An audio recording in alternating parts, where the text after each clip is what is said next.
Last வீடியோவில் நம்ம வந்து சைக்காலஜியோட இன்ட்ரொடக்ஷன் பார்த்தோம். இந்த வீடியோவில் டெஃபினிஷன்ஸ் ஆஃப் எஜுகேஷ்னல் சைக்காலஜி பார்க்க போகிறோம். ஸோ ஃபஸ்ட்டு எஜுகேஷ்னல் சைக்காலஜினா என்ன அப்படின்னு சொன்னால், அது ஒரு அப்ளைட் பிஹேவியரல் சயின்ஸ்.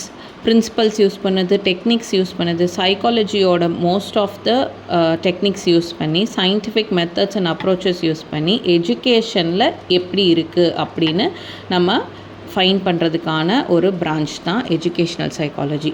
ஸோ இந்த எஜுகேஷ்னல் சைக்காலஜியில் என்னென்ன விஷயங்கள்லாம் நம்ம டீல் பண்ணுவோம், ஒரு problem, process and products of education, இது எல்லாமே இப்போ வந்து நம்மளுக்கு ரொம்ப ரொம்ப முக்கியமானது.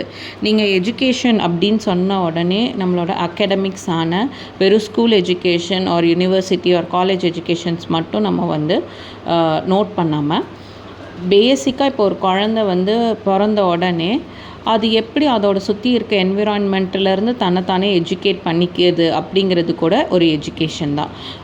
அது லேர்ன் பண்ணிக்கிற என்விரான்மெண்ட் எப்படி இருக்குது, அது யார்கிட்டேருந்து என்ன விஷயம் லேர்ன் பண்ணுது, அது எப்படி நடக்க கற்றுக்குது, எப்படி பேச கற்றுக்குது, எப்படி சாப்பிட கற்றுக்குறாங்க. இந்த மாதிரி ஒரு ஈவன் ஒரு சின்ன குழந்தையாக இருக்கட்டும், இல்லை ஒரு அனிமலாக இருக்கட்டும், யாராக இருந்தாலும் அவங்க வந்து ஒரு ஹியூமன் நேச்சரே என்னது, நம்ம லேர்ன் பண்ணுறோம், திரும்ப அன்லேர்ன் பண்ணுறோம், திரும்ப ரீலேர்ன் பண்ணுறோம், திரும்ப எக்ஸ்ப்ளோர் பண்ணுறோம். இதுதான் நம்மளோட ஹோல் லைஃப் டைம்லேயே நம்ம பண்ணிகிட்ருக்குது. ஸோ இது வந்து ரொம்ப இன்ட்ரெஸ்டிங் பிரான்ச் ஆஃப் சைக்காலஜி, இந்த எஜுகேஷ்னல் சைக்காலஜி. இதில் வந்து வைட் அப்ளிகேஷன்ஸ் இருக்குது. இன்றைக்கி நம்ம வந்து 4 சைக்காலஜிஸ்ட்ஸ் எஜுகேஷ்னல் சைக்காலஜி பற்றி என்ன டெஃபினேஷன் சொல்லியிருக்காங்க அப்படின்னு பார்க்கலாம். ஸோ ஸ்கின்னர் என்ன சொல்லியிருக்காங்க, educational psychology is the branch of psychology which deals with teaching and learning. இவங்க வந்து சிம்பிளாக சொல்லியிருக்காங்க, எப்படி டீச் பண்ணுறாங்க, எப்படி அதை வந்து லேர்ன் பண்ணுறாங்க. திரும்ப நான் என்ன சொல்கிறேன்னா, இது not only in school setup or college setup, என்விரான்மெண்ட்டாகவும் நம்ம இதை வந்து ஒரு பிக்கர் சர்க்கிளில் பார்க்கலாம், மேக்ரோ லெவலில் பார்க்கலாம், சொசைட்டலில் நம்ம பார்க்கலாம். சொசைட்டலில் ஒரு சேஞ்ச் வர்றதுக்கு நம்ம எப்படி அதை டீச் பண்ணுறோம், எப்படி லேர்ன் பண்ணுறோம் அப்படிங்கிறது பார்க்கலாம்.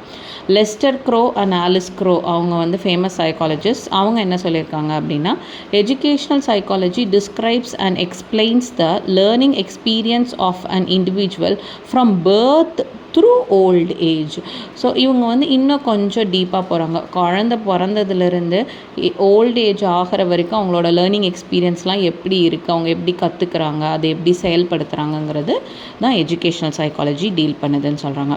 எட்வின் ஆர்த்தர் பீல் அப்படிங்கிறவங்க என்ன சொல்லியிருக்காங்க, educational psychology is a science of education. இவங்க சிம்பிளாக முடிச்சிட்டாங்க, எதெல்லாம் நம்ம லேர்ன் பண்ணுறோமோ அதிலோட ஒரு சயின்ஸ் தான் எஜுகேஷ்னல் சைக்காலஜி. டேவிட் ஆசூஸ்பெல் அவங்க என்ன சொல்லியிருக்காங்க அப்படின்னா, educational psychology is the amalgam of all branches. இது ஒரு எல்லா பிரான்ச்சுக்கும் ரொம்ப ரொம்ப ரொம்ப முக்கியமான ஒரு பார்ட். நீங்கள் எந்த பிரான்ச் எடுத்தாலும், சைக்காலஜியோட எந்த பிரான்ச் எடுத்தாலும் அதில் இது எஜுகேஷ்னல் சைக்காலஜிக்கு ஒரு பார்ட் இருக்கும். இது வந்து ஒரு மிக்சர், எதுலனாலும் ஒரு குட்டி பங்கு வந்து எஜுகேஷ்னல் சைக்காலஜிக்கு இருக்கும் அப்படின்னு சொல்லியிருக்காங்க.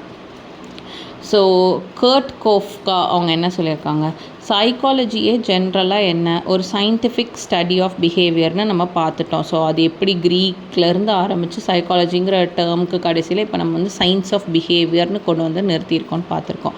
அப்போது லிவிங் க்ரியேச்சர்ஸ் அதோட அவுட் சைட் வேர்ல்டுலேருந்து தன்னைத்தானே வளர்த்துக்கிறதுக்கோ இல்லை மெருகேற்றிக்கிறதுக்கோ யூஸ் பண்ணுறத நம்ம படிக்க போகிறோம். அந்த பிஹேவியரை பற்றி நம்ம படிக்க போகிறோம்.